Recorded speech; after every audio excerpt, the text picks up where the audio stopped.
ओम साई राम। सभी भक्तों को मेरा प्रणाम। मैं अपना बाबा का एक्सपीरियंस शेयर करना चाहती हूँ। बहुत दिनों से मैं सोच रही थी कि मैं बाबा का अनुभव सभी भक्तों को शेयर करूँ, लेकिन ऐसा समय नहीं आया कि मैं शेयर कर सकूँ। शायद इसी समय उचित समय है जब बाबा ने मुझे अपना अनुभव शेयर करने के लिए कहा है, और मैं सभी भक्तों से अपना अनुभव शेयर कर रही हूँ। कि ये उस समय की बात है जब मैं बाबा को जानती भी नहीं थी और ना मानती थी, और ना अपना बाबा का प्रचार हुआ था। करीब 1999 की बात है, जब मैं बाबा को जानती भी नहीं थी, और मेरे पास पड़ोस में भी उतना कोई लोग मानता थी, बहुत मतलब थोड़ा परेशान थी। तो मैं एक मंदिर चले गई, अपने जो पड़ोस में है मंदिर वहीं चली गई, जगन्नाथ मंदिर है। तो मैं वहाँ बाबा का सब भक्त लोग मतलब बाबा का भजन कर रही थी। तो मैं वहाँ पहुँचती हूँ तो भजन पूरा खत्म हो जाती है, समाप्त हो जाती है। तो मैं वहाँ पहुँची तो देख रही हूँ कि सभी भक्त लोग बाबा का विभूति प्रसाद के रूप में सबको बांट रही है। तो मैं सोची कि ये प्रसाद बाकी भजन खत्म हो तो शायद प्रसाद दे रही है, बोल के मैं भी एक ठो ले ली पुड़िया। जब मैं उसे खोल कर देखती हूँ तो उसमें विभूति था, बाबा का राख। तो देख रहे कि सभी भक्त लोग मतलब सेवन कर रही है और अपने माथे पे लगा रही है। तो मैं सोचती ये भक्त लोग क्या खा रही है, राख खा लगाती हूँ, बच्चे को लगा देती हूँ और उसे में फेंक देती हूँ। और वहाँ बाबा का फोटो भी बहुत बड़ा था, लेकिन मैंने उसका दर्शन भी नहीं करी उस समय। और मैं उसे मतलब फेंक करके फिर अपना घर आ गई। घर आ गई तो बाबा ने मुझे स्वप्न दिए कि बाबा द्वारका माई में खड़े हैं, और मैं जो द्वारका माई का जो आंगन है वहाँ पर मैं बैठी हुई हूँ। तो बैठ करके बाबा को देख रही हूँ। तो बाबा ने मुझे इशारा करके बुलाया कि आओ मेरे पास। तो मैं क्या करती हूँ कि दौड़ कर बाबा के पास जाती हूँ। जा करके सबसे पहले मैं बाबा का चरण छूती हूँ, चरण छू के उसको प्रणाम करती हूँ। बाबा ने मुझसे कहा कि तुम इतना उदास क्यों हो, तुम चिंता मत करो, सब ठीक हो जाएगा, हम तुम्हारे साथ में हैं। तुम एकदम बिल्कुल चिंता मत करना, हम तुम्हारे साथ में हैं, सब ठीक हो जाएगा। तो फिर बाबा ने जो झोली टांगते हैं कंधा में, तो उसमें से झोली में से कुछ हमको मतलब दिखाएं बाबा कि देखो इसमें एक जो सामान है तो अपना घर में रखना। कुछ था उसमें झोली में, तो बाबा ने बोला कि ये अपना घर में रखना, देखना सब ठीक हो जाएगा, और बिल्कुल चिंता मत करना, हम सब तुम्हारे साथ में हैं, बिल्कुल टेंशन मत लेना, हम साथ में हैं तुम्हारे, सब ठीक होगा, सब अच्छा ही होगा। ऐसे बाबा ने कहे। तो फिर जा करके मैं उठी सुबह तो देख सपना देख रही हूँ। तो मैं फिर ना मतलब इग्नोर कर दूँ सपना को। उसमें तो मैं जानती नहीं कि बाबा को भक्ति करती थी, ना पूजा करती थी, कुछ भी नहीं करती थी। तो मैं उतना मतलब ध्यान नहीं दी स्वप्न में। एक दिन ऐसे हुआ कि मेरे पड़ोस में एक साउथ इंडियन है लेडीज, तो मैं उनसे पूछ रही थी कि साईं बाबा का मतलब मंदिर कहाँ है, बाबा कहाँ रहते हैं। तो वो बोले कि नहीं, शिरडी में बाबा रहते हैं, और वो बहुत दूर है, वहाँ जल्दी कोई जा नहीं पाता, बहुत दूर है।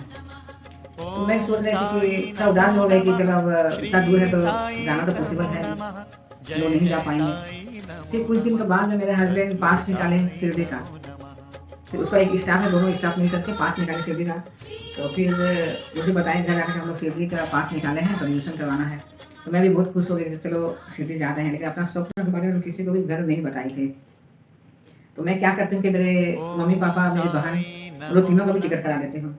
उन लोग तीनों होते हैं, हम लोग 5 लोग, और एक जो स्टाफ है उन लोग 4 लोग थे, पूरा 10-11 लोग हम लोग सब मिलकर पूरा रजिस्ट्रेशन करा लेते हैं, जाने का तैयारी कर लेते हैं। तो मेरे पिताजी का पैर में बहुत दर्द हो गया था, बहुत। तो एक कदम जो चलने नहीं पा रहे थे। तो बोले वो तो टाटा में रहते हैं, जमशेदपुर में। तो बोले कि देखो हम तो नहीं जा पाएंगे, मेरा बहुत पैर का दर्द, सब एक कदम चल नहीं पा रहे हैं, तो हम नहीं जा पाएंगे, तो तुम लोग सब जा करके आ जाओ। तो फिर मैं बोली कि नहीं, हम लोग एसी में टिकट कराए हैं, तो चलिए आराम से सो करके जाएंगे, कुछ नहीं होगा, सब अच्छा से हो जाएगा, चलिए बोलकर। तो मैं किसी तरह बोल करके मेरे पिताजी, मेरी मम्मी, मेरी बहन को सभी को हम लोग मिलकर गए। तो वहाँ ऊपर गाँव में उतरे। ऊपर गाँव में उतर के हम लोग वहाँ पे सीढ़ी जाने के लिए तो गाड़ी बुक की। गाड़ी बुक करने के बाद में हम लोग सब बैठे हैं गाड़ी में। तो जैसे जैसे हम लोग सीढ़ी घुस रहे हैं, वैसे से मेरे पिताजी का जो पैर का जो दर्द था ना, ऊपर ठीक होता जा रहा है।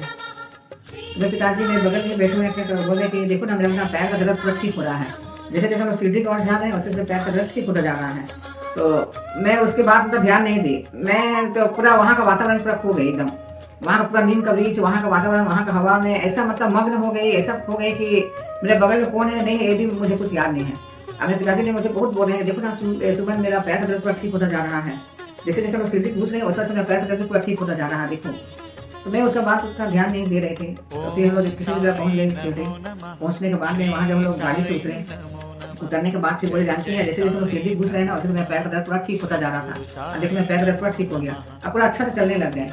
जो कि तब चलने में पूरा बहुत दिक्कत हो रहा था, एक कदम चल नहीं पा रहे थे ठीक से। अब पूरा अच्छा से हम चलने लगे। फिर हम लोग वहाँ पहली बार गए थे तो हम लोग उतना पता नहीं था कहाँ रुकता है नहीं रुकता है, तो हम लोग भक्ति निवास गए। वहाँ पर हम लोग रूम लेकर के फिर वहाँ हम लोग रहे 2 दिन। तो वहाँ रहे तो दूसरे दिन हम लोग नहा धोकर सब बाबा का दर्शन के लिए निकले। पहले हम लोग समाधि मंदिर गए, वहाँ मेरे पिताजी बहुत मतलब जय जयकार करते थे, पूरा लाइन में पूरा जय जयकार करते थे, बहुत खुशी से बाबा का दर्शन किए। हम लोग भी दर्शन किए। पहली बार गए तो उतना भक्ति तो था नहीं, अगर जानते भी नहीं थे उतना। तो जैसे अपना घूमने का पर्पज से हम लोग गए थे तो अपना घूम फिर करके फिर हम लोग दूसरा दिन फिर हम लोग द्वारका में गए। तो हम अपना स्वप्न बात किसी को बताए नहीं थे घर में कि हम ऐसे स्वप्न देखे थे। मैं सोच रही थी कि नहीं, बाबा जो मुझे सपने में दिए थे दर्शन द्वारका माई का, वैसा पूरा है कि नहीं द्वारका माई, ये मुझे जानना था। तो जब मैं द्वारका माई में गई तो मुझे पूरा वैसे ही दिखा, जैसे मैं स्वप्न में देखी थी द्वारका माई, पूरा वैसे ही था। और फिर उसके बाद फिर हम लोग घूम फिर कर पूरा सब जगह घूमे। मेरे पिताजी का भी पूरा दर्द एकदम बिल्कुल पूरा ठीक हो गया, पूरा नामो निशाने का दर्द था, पूरा अच्छा से घूम फिर रहे हैं। फिर 3-4 दिन हम वहाँ रहे, सब नासिक अहमदनगर सब जगह घूमे, सिंगापुर, पूरा अच्छा से खुशी से घूम फिर करके हम लोग घर आए। तो फिर उसी समय से बाबा का थोड़ा मतलब भक्ति में हम लोग उतर आए। बाबा को पूजा करना, भक्ति करना, बाबा के बारे में जानना, साई चरित्र पढ़ना, ये सब उसी समय से बाबा की ओर मेरा यात्रा शुरू हो गया। तो मैं बाबा को बहुत बहुत धन्यवाद करना चाहती हूँ कि बाबा मुझे अपने भक्ति के लिए चुने हैं। और मैं ऐसे ही आगे भी बाबा का भक्ति या बाबा का अनुभव सभी को बताऊँ, सभी से शेयर करूँ, ताकि जो बाबा को नहीं मानते हैं वो भी मानने लगे और बाबा का भक्ति करें, बाबा का बताया हुआ रास्ता में चले। बाबा का जितना भी धन्यवाद करूँ वो बहुत कम है। और मेरा ये पहला अनुभव है, ये मेरा पहला यात्रा है बाबा की ओर जाने का। आगे का इसमें मैं और आगे अनुभव शेयर करूँगी। इतना बोलकर मैं अपनी वाणी को विश्राम देती हूँ। जय साईं।